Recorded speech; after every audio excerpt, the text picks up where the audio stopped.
being, you're not going to push the envelope further than it can be pushed.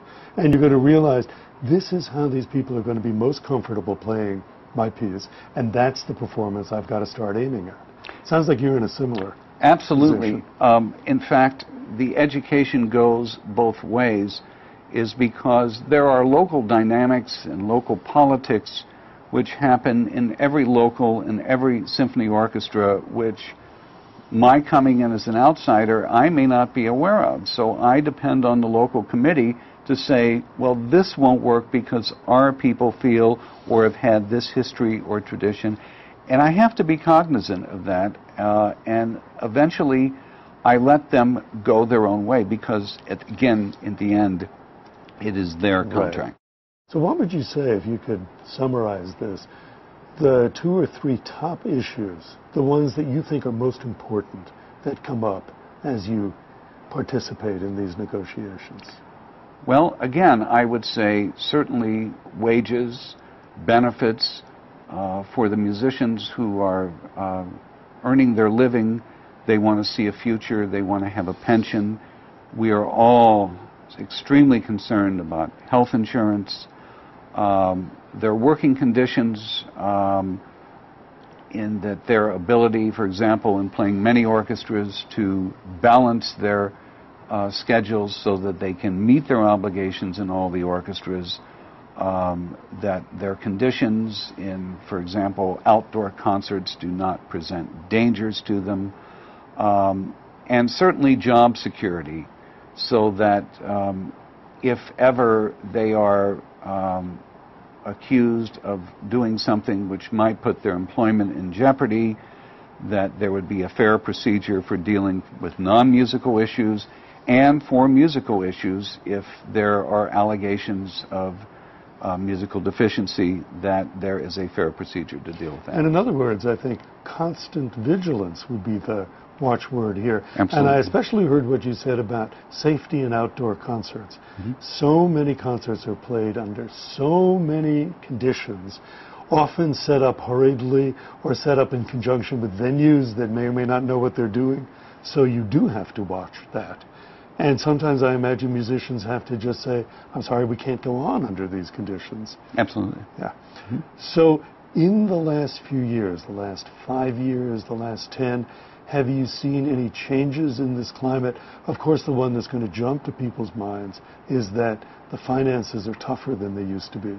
And this is obviously going to put pressure on wages, on benefits, on pensions. This last few years has been tough, not only for musicians, but across organized labor in wages because of a changing world that we live in. And in the nonprofits, it becomes especially challenging.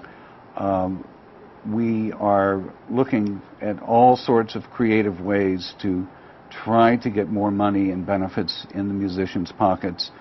We're looking for other ways to, if we can't get the necessary wages and benefits, then to at least to give the musicians freedom so they can go and make them elsewhere if need be. In other words, making it as easy as possible for the musicians to have freelance work by not having encumbered schedules? Well, for example, I have a couple of orchestras who fell on hard times and they simply couldn't afford to give any raises, and in one case we had to take a small cut. And that was the situation. They were in hard times, and this orchestra was working towards rectifying that situation. But we said, but look, in the meantime, our people need to earn a living.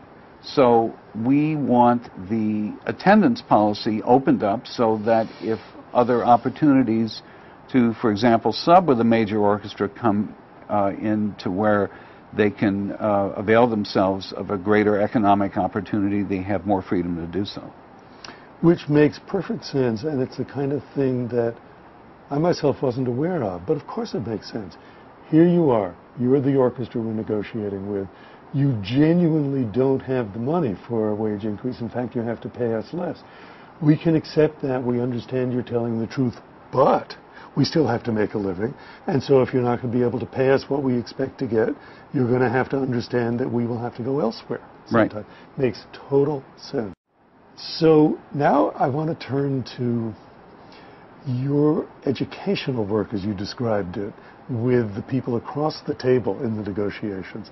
And you mentioned board members, and you put it in just the nicest way, that they naturally wouldn't, because they are not orchestra professionals, understand some of the detailed ins and outs of what's going on, even conceivably in their own orchestra.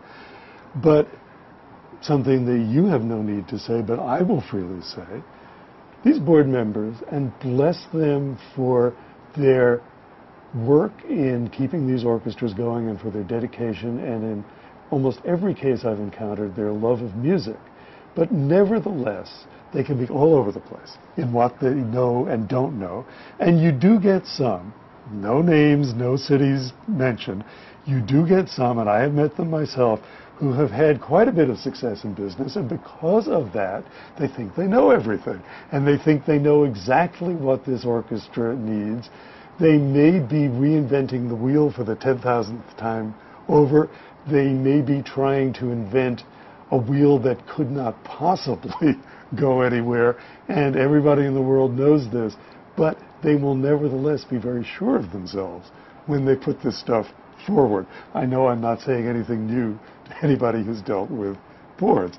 So I would think that this puts a great premium on your tact, Nathan, when you deal with them. Oh, you betcha. All I can say is that we feel good about our negotiations if we're talking and we're trying to educate people and they're listening, because we had a recent negotiation who a certain board member didn't understand why the harpist wasn't off sweeping the floors while she wasn't playing, having no idea that she was counting rests in between, and that she had to be prepared to come in and perhaps adjust her pedals and things like that.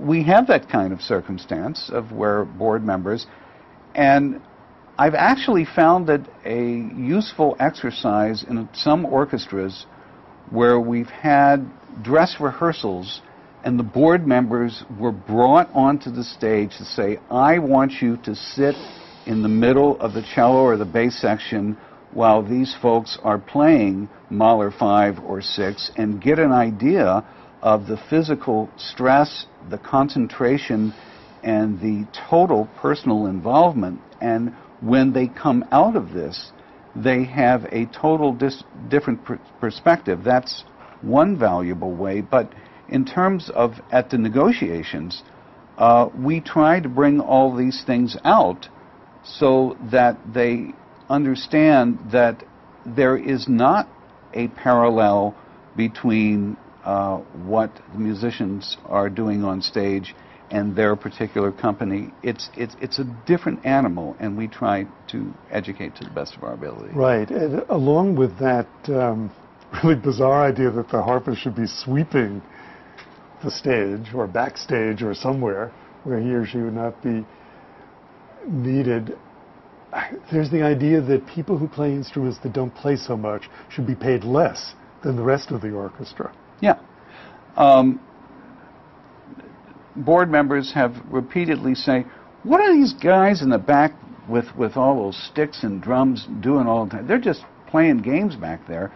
And then you try to, I've actually had a principal percussionist come into a meeting because we were talking about the issue of doubling. And for those of you who don't know, it has to do with an added payment when you play out of the group of your percussion. We've had a principal percussionist come in and explain to board members of what is involved with his job, how they have to move from category to category, how they have to assign parts, how they have to be prepared, prepare the instruments, and prepare for entrances.